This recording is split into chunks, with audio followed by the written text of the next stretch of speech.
Olá, galerinha do sexto ano, tudo bem com vocês? Meu nome é Ives Fernando, eu sou professor de ciências e hoje nós iremos começar mais uma aula do EducaPé. A aula de hoje é a de número 36 e vou abordar a nossa superfície, da superfície ao centro da Terra. Mas para falar da superfície, bora começar a falar das camadas da Terra. Quando se fala de camadas da Terra, eu posso dizer que são a crosta terrestre, o manto e o núcleo. Essas três aí, camadas, elas vão formar a composição do nosso planeta Terra e vão possuir características que são distintas entre si. Então eu gostaria que fosse uma imagem aí para a telinha, para que a gente pudesse observar bem como é o nosso planeta. Porque tem um pessoal que diz que nossa Terra ela é plana, mas nessa aula você vai observar que nossa Terra ela não é plana, ela é uma esfera e tem as suas divisões. Nós temos a crosta, o manto, o núcleo, que vai se dividir ali entre externo e interno. Bom, toda vez quando se fala da crosta terrestre, eu vou dizer para você que é a camada mais externa do nosso planeta. Nela ocorre o desenvolvimento das atividades humanas, já que o manto vai ser a camada intermediária terrestre, que é formado por rochas de densidade ali mediana e responsável pela formação do magma.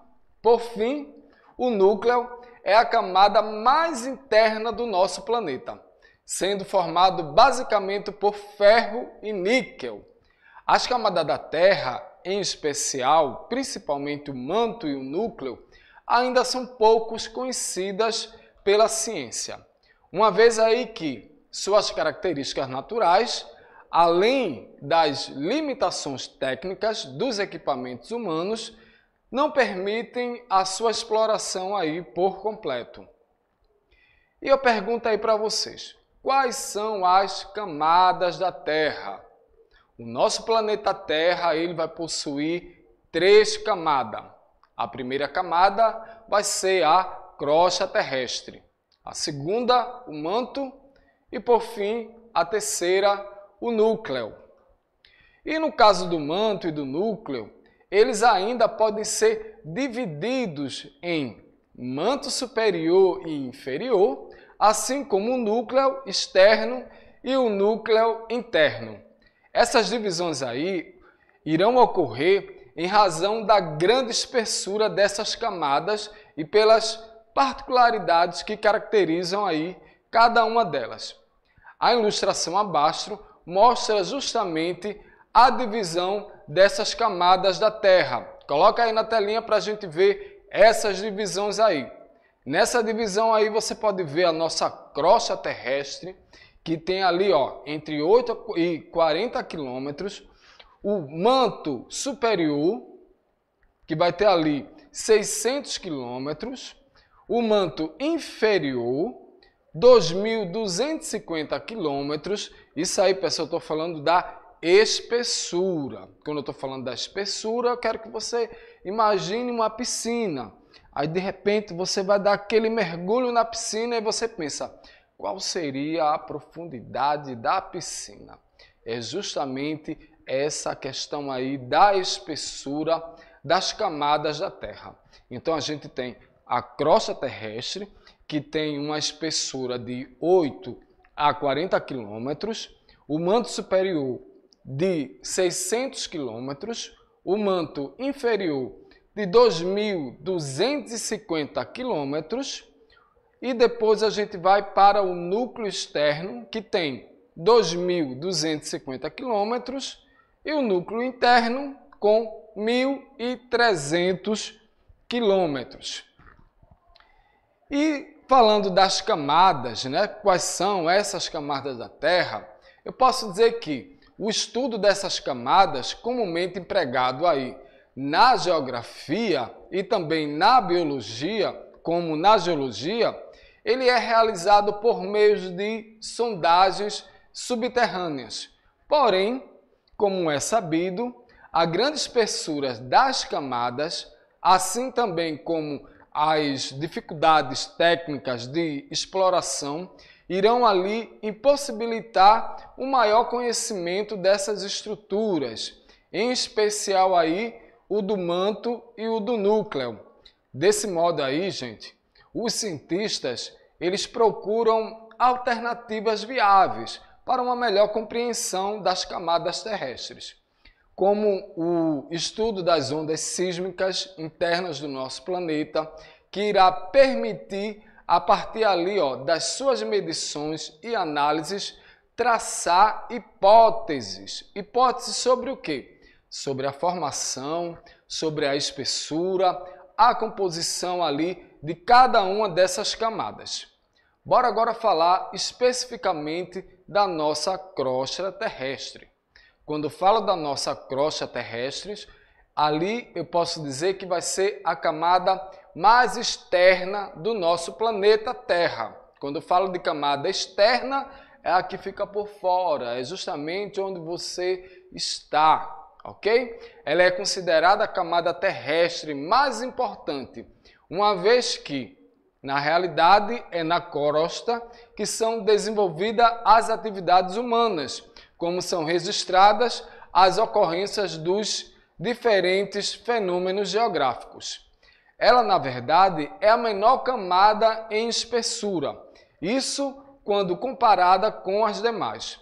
O seu tamanho ele é variável, podendo chegar até 40 quilômetros de profundidade. A nossa crosta ela pode ser dividida em partes continentais e oceânicas, e a sua estrutura ela é toda fragmentada, formando as chamadas placas tectônicas que estudamos na aula passada. Essas placas aí, elas flutuam sobre o manto, mais precisamente ali na atenosfera, que é uma camada de transição entre a crosta e o manto superior. A partir da movimentação dessas placas na atmosfera, irão ocorrer diversos fenômenos geológicos. Esses fenômenos que eu estou dizendo são os terremotos.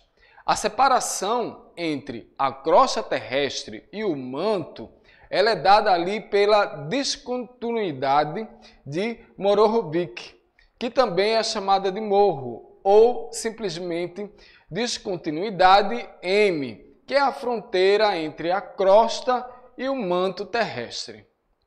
Bom, já que eu falei da crosta, agora iremos falar um pouco sobre o manto. O manto ele está logo abaixo da crosta. Há a camada ali do manto terrestre. O manto é a camada mais profunda do planeta e comumente dividido em manto superior e manto inferior. As temperaturas do manto eles podem chegar até 2.000 graus Celsius. Galera, é muito quente, 2.000 graus Celsius. Só para você ter uma ideia, quando você coloca água no fogão ali, numa panelinha, e vai ligar, quando aquela água ela começa a borbulhar, que ela sai daquele estado físico, que a gente já aprendeu, ela sai do estado líquido e vai para o gasoso, quem é que vai se atrever a colocar a mão dentro daquela água? Ninguém. Porque o que é que vai acontecer com você? Sua mão vai ficar queimada. Aquela temperatura ali é de 100 graus Celsius. Estamos falando aqui do manto, que não é de 100 graus Celsius, é de 2.000 graus Celsius. Ou seja, é muito quente. E essa camada aí, ela é composta basicamente por rochas com densidades que são intermediárias, que são compostas por minerais como o silício e também o magnésio. No caso ali do manto superior, essas rochas elas vão possuir um estado pastoso, isso em razão do calor, que vai irradiar tanto do manto inferior e também do núcleo. E a partir do manto superior, que o magma ele é expelido pelos vulcões. O manto superior ele é responsável ainda pela movimentação das placas tectônicas que irão formar a nossa crosta terrestre.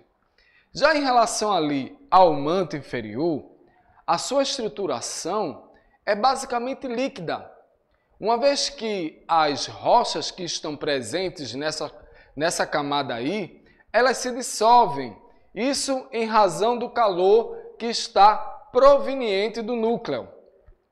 E a descontinuidade de Wister-Gutenberg marca justamente a passagem do manto inferior para o núcleo. Quando se fala do manto inferior, eu estou justamente falando aí do magma. E aí na imagem vocês podem ver um vulcão que está em erupção, justamente expelindo esse magma que se encontra no manto. Bom, já que eu falei do manto, falei da crosta, agora nós iremos falar sobre o núcleo. O núcleo é a camada ali, mais interna do planeta Terra. Isso mesmo.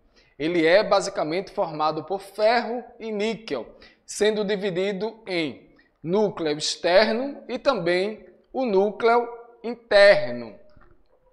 A parte que é externa do núcleo, ele vai possuir temperaturas próximas a 3.000 graus Celsius. Daí você pode me perguntar, então quer dizer que quanto mais ali a gente vai aprofundando, maior é a profundidade, a temperatura ela também aumenta. Isso mesmo. E ele tem uma composição líquida, isso em razão ali das altas temperaturas que são registradas no interior da Terra. Já o núcleo interno, apesar de registrar de até 6.000 graus Celsius, ele é sólido. E devido à alta pressão ali do ponto interno do nosso planeta Terra. Essa camada aí, que é menos conhecida do planeta, já que em razão das características naturais e também das limitações técnicas, ela é mais difícil de ser estudada. O núcleo, na verdade, ele é apontado por muitos cientistas como o ponto de origem do magnetismo terrestre, uma vez que ali a sua movimentação gera uma corrente elétrica, resultando na formação de um campo magnético. Bom, eu quis hoje falar para vocês da superfície ao centro da Terra. O que é que existe na superfície? A nossa crosta terrestre, que ela está ali dividida tanto em continental quanto em oceânica. É a crosta mais importante, que é onde tem as atividades humanas. E depois a gente tem um manto e quando vai descendo um pouco mais, a gente tem um núcleo que é tão importante porque é justamente ele que é responsável pelo magnetismo da Terra. O nosso planeta, na realidade, ele é uma grande esfera e ele tem aí as suas subdivisões. Eu vou ficando por aqui e a gente se encontra aí na próxima aula do EducaPE.